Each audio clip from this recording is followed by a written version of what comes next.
Assalamualaikum warahmatullahi wabarakatuh. Halo, perkenalkan, nama saya Muhammad Wildani Firdaus Sarifudin dari Prodi Manajemen Logistik, Universitas Logistik dan Bisnis Internasional.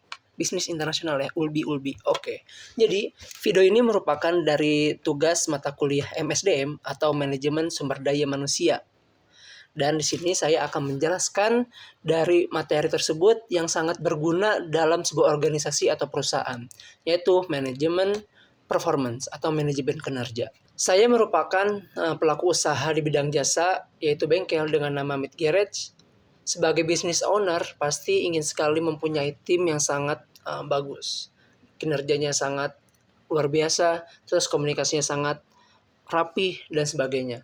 Pasti itu semua diatur yang namanya dengan manajemen performance atau manajemen kinerja. Ini merupakan proses yang menyeluruh, yang melibatkan dari perencanaan, terus pemantauan, terus umpan balik, bahkan menjadi pelatihan, coaching, dan reward untuk kita semua. Di mana tujuannya itu untuk mengelola kinerja SDM, untuk mencapai target, dan menjaga keberhasilan bengkel. Beberapa hal yang harus diingat dan sangat penting yang ingin dicapai dari manajemen kinerja, yaitu kita harus menetapkan tugas dan ekspektasi yang jelas, lalu meningkatkan produktivitas individu maupun tim, lalu memberikan umpan balik yang membangun sebuah tim bengkel tersebut.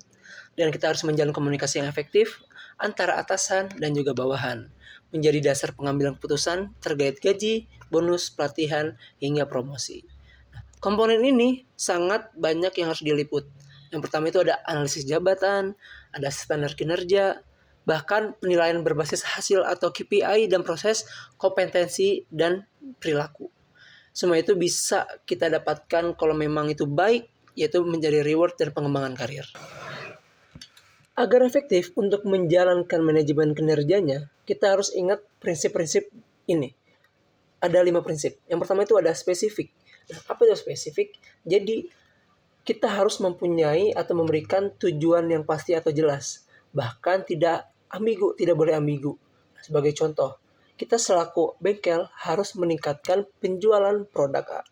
Lalu kedua itu ada prinsip terukur, di mana kinerja yang kita berikan itu harus dapat diukur oleh angka atau indikator yang objektif. Sebagai contoh, kita harus meningkatkan penjualan produk A sebesar 20%.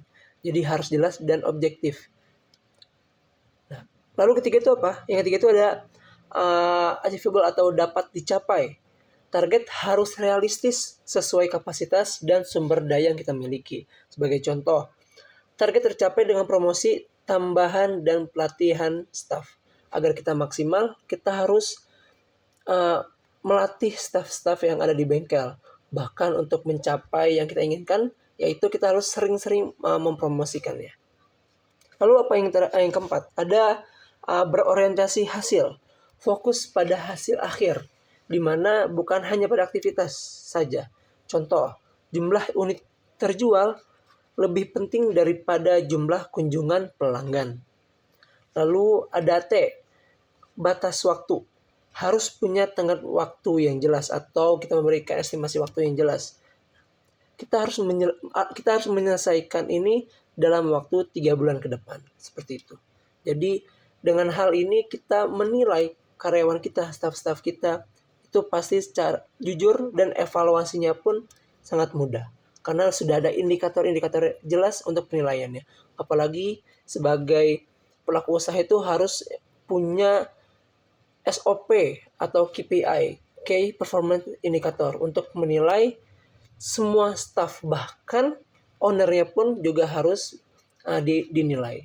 Itulah gambaran tentang performance management. Dengan sistem yang tepat, perusahaan bisa memastikan SDM-nya itu bekerja secara optimal, berkembang, dan memberikan hasil yang terbaik. Sampai jumpa di video berikutnya. Semoga ilmu yang disampaikan bermanfaat. Dan jangan lupa masuk manajemen logistik. Bye-bye.